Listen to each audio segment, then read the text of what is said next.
தருவைக்குளும் மீனவனின் அன்பு வணக்கம். இன்றைய வீடியோ பதிவை காண்பதற்கு முன்பாக நம்ம சேனலை சப்ஸ்கிரைப் பண்ணாதவங்க கொஞ்சம் சப்ஸ்கிரைப் பண்ணுங்க.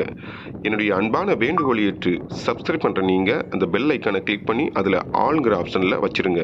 அப்படின்னா தான் நம்ம போடக்கூடிய வீடியோ உடனுக்குடன் உங்களை வந்தடையும். வாங்க இன்றைய வீடியோ பதிவை காண்போம். இப்போ நம்ம பார்க்குற விஷயம் என்னதுன்னா, கடல் மேலே தும்பி போடுது அப்படின்னு சொல்லுவாங்க. தும்பி போடுதுன்னா என்னென்னா, கடலில் வந்து மேகம் நீர் எடுக்கிறத வந்து மீனவர்கள் சொல்கிறது தும்பி அப்படின்னு சொல்லுவாங்க. கடலில் தும்பி போடுன்னு சொல்லுவாங்க. அந்த ஒரு அற்புதமான காட்சி நமக்கு கிடச்சிருக்கு. அந்த காட்சியை தான் இப்போ நம்ம பார்த்துட்டு இருக்கோம். அவ்வளோ ஒரு அருமையான காட்சியை வந்து நம்ம நண்பர்கள் அப்படியே வீடியோ எடுத்து நல்லா ஜூம் பண்ணி பார்த்துங்க. அதில் தண்ணி அப்படியே கொதிச்சுட்டு உள்ளே போகிற மாதிரி ஓஸ் போட்டு எடுக்கிற மாதிரி இருக்குது மேகம். அதுக்குள்ளோடு அப்படி தண்ணி போகிற மாதிரி ஒரு அற்புதமான காட்சி வந்து இதில் நமக்கு பதிவாயிருக்கு. இந்த மாதிரி காட்சி நானும் இன்னும் பார்த்தது கிடையாது. நம்ம டிவியில் செய்திகளை பார்த்துருப்போம், மேகம் அப்படியே தும்பி போட்டு தண்ணி எடுக்கிறத. ஆனால் நம்ம நண்பர்கள் நல்லா ஜூம் பண்ணி அதுக்கு மேலே அந்த கொதிச்சுட்டு அந்த தண்ணி ஆவியாக போகிற மாதிரி அந்த காட்சி வந்து அழகாக ஜூம் பண்ணி காமிச்சிருக்காங்க. இந்த மாதிரி காட்சி வந்து நம்ம செய்தியில் கூட நான் மற்றவங்க சொல்ல நான் பார்த்தது கிடையாது. இந்த அளவுக்கு ஒரு அற்புதமான காட்சியை இந்த லாங் ஷாட் எடுக்கிறது இந்த மாதிரி பார்த்துருக்கோம். தும்பி போடுறது வந்து ஃபாரினில் பார்த்துருக்கோம், நம்ம நாடுகளில் பார்த்துருக்கோம். ஆனால் அந்த ஜூம் பண்ணி எடுக்கும்போது அதுக்குள்ளே தண்ணி ஆவியாக போகிற அந்த காட்சியை வந்து இன்றைக்கி பார்த்துருந்தேன். பார்க்க ஒரு அற்புதமாக இருந்துச்சு. இந்த மாதிரி இடங்களை வந்து படகு போகிறதுக்கு பயப்படுவாங்க. இப்போ என் நண்பர் இந்த வீடியோ எனக்கு நண்பர் தந்தாங்க. அவங்கள்ட்ட கேட்கும்போது தான் அங்கே லாங்கில் இருக்குது, இருந்தாலும் நமக்கு பயமாக இருக்குது. ஏன்னா அது காற்று நில மாதிரி அப்படியே இங்கிட்டு வந்துருமோ ஒரு அச்சம் மனசுக்குள்ளே இருந்துச்சு அப்படின்னு சொல்கிற அளவுக்கு இருந்துச்சு. பார்க்குறதுக்கு ஒரு சின்னதாக தெரியுது. அது ஒரு பரப்பளவு நல்லா பெருசாக ஒரு படகு இருக்கிற சைஸுக்கு அந்த இடம் வந்து நீரை வந்து சுற்றிக்கிட்டே இருக்கும். அந்த சுற்றுற ஸ்பீடில் தான் வந்து சுழற்சியில் தான் வந்து அந்த தண்ணிகள் அப்படியே அந்த மேகம் தும்பி போட்டு எடுத்து அந்த மேகத்தை கொண்டு போயிடுது. அவ்வளோ இருக்குது. பார்க்குறதுக்கு இந்த காட்சிகள் அற்புதமாக இருக்குது. அந்த இடத்துல நம்ம இருக்கும்போது நமக்கு மனசுக்குள்ள ஒரு அச்சம் இருக்கும். ஒருவேளை காற்று அங்கிட்டு மாறி இங்கிட்டு நம்ம மேலே வந்துருச்சுன்னா தும்பி பட்டுச்சு என்ன ஆயிரும் அப்படிங்கிற ஒரு பயம் இருக்கும்.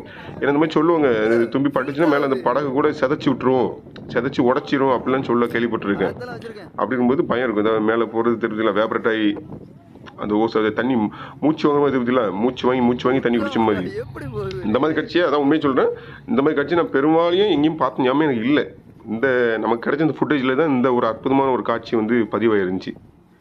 நம்ம நல்ல அருமையான காட்சிகள். இது மழை நேரங்களில் அடிக்கடி இறங்கும் சொல்லுவாங்க. வெயில் நேரில் ஒரு சில நேரத்தில் இறங்கும், ஆனால் மழை நேரத்தில் அடிக்கடி இறங்கும். அதனால் அந்த மாதிரி நேரங்களில் கடல் மேலே ரொம்ப கவனமாக தொழில் பார்க்கணும்னு சொல்லுவாங்க. அசால்ட்டாக பார்த்துட்டாங்கன்னா நம்ம பாதிப்பு நமக்கு நிறைய வர வாய்ப்பு இருக்குது. பற்றிலாம் தண்ணி பற்றிலாம் உண்மையிலே பாருங்கள். இந்த வீடியோ பார்த்துட்டு உண்மையிலே நீங்கள் இந்த மாதிரி ஒரு தும்பி வந்து தண்ணி எடுக்கிற காட்சியை பார்த்துருக்கீங்கன்னா ஓகே. பார்க்கல, இதுதான் ஃபஸ்ட்டு பார்க்கணுன்னா கமெண்ட் பண்ணுங்கள். உண்மையிலே நல்லா இருந்துச்சு. கீழே பார்த்தீங்கன்னா இப்போ சுழற்சி கொஞ்சம் ஜாஸ்தி ஆயிடுச்சு. அந்த அடர்த்தி ஜாஸ்தியாக கீழே தெரியுது. அடர்த்தி ஜாஸ்தியாகி தண்ணிகள் எப்படி போகிறது தெரியுதுல. இந்த மாதிரி காட்சி பார்க்கல, உண்மையிலே இதுதான் ஃபஸ்ட் டைம். நல்லா அற்புதமாக காட்சி நீங்கள் பதிவிட்டுருக்கீங்க அப்படின்னா கண்டிப்பாக முறையில் நீங்கள் கொஞ்சம் ஒரு கமெண்ட் பண்ணுங்கள். நல்லா இருந்துச்சு அப்படின்னு ஒரு கமெண்ட் பண்ணுங்கள். அது எங்களுக்கு இன்னும் ஒரு ஆர்வத்தை கொடுக்கும். இன்னும் அற்புதமான காட்சிகள் எதாவது கிடச்சின்னா அதை கலெக்ட் பண்ணி உங்களுக்கு நாங்கள் யூடியூப் பதிவு மூலமாக உங்களுக்கு தந்துட்டு இருப்போம். பாருங்கள், கீழே அந்த சுழற்சி தெரியுது பார்த்தீங்களா, நல்லா அடர்த்தி தண்ணி அப்படியே கீழேருந்து மேலே கிளம்ப நல்லா அழகாக தெரியுது. ஒரு பக்கம் வெயில் அடிக்கிற சூரியனுடைய உதயம் கூட லைட்டாக தெரிஞ்சிச்சு. இங்கே மீனவர்கள் கடல் வேலை பார்த்து தான் இருக்காங்க. அப்படி இருக்கிறதுக்குன்னு இந்த பதிவு வந்து ஒரு நண்பர் எடுத்து நமக்கு தந்திருக்காங்க. ஏன்னா வேலை நேரத்தில் மேக்ஸிமம் நிறைய நேரம் கேமரா எடுக்க விட மாட்டாங்க. கடல் மேலே வேலையை பார்க்கணுமா கேமரா எடுக்கணுமான்னு. ஆனால் அப்படி இருந்தாலும் இது ஒரு அற்புதமான காட்சிங்கிறதுனால இந்த பதிவு வந்து நமக்காக அந்த பதிவு எடுத்திருக்காங்க. அந்த நண்பர்களுக்கு மனமார்ந்த நன்றியை தெரிவிச்சுக்கிறேன் நான். அதில் சூரிய உதயம் கீழே தெரிஞ்சு பார்த்தீங்களா, வெளிச்சம் கடல் மேலே. இது காலை பொழுதுல, ஏன்னா வலையை வந்து நைட்டு போட்டுப்பாங்க. நைட்டு ஒரு சாயங்காலம் 4-5 மணிக்கு இலக்கிருப்பாங்க. இலக்கிட்டு விடிய காலம் 2 மணிக்கு வலையை எடுக்க ஆரம்பிப்பாங்க கடல்லேருந்து. அந்த 2 மணிக்கு பிடிக்க ஆரம்பிச்சிட்டாங்கன்னா வலையை கிட்டத்தட்ட 8லேருந்து 10 மணி நேரம் ஆகும். வலையை வந்து தண்ணிக்குள்ளே கிடக்கிற வலையை எடுக்கிறதுக்கு 8லேருந்து 10 மணி நேரம் ஆகும். அப்படி வலையை பிடிச்சிக்கிற நேரத்தில் தான் இந்த அற்புதமான காட்சி பதிவாயிருக்கு.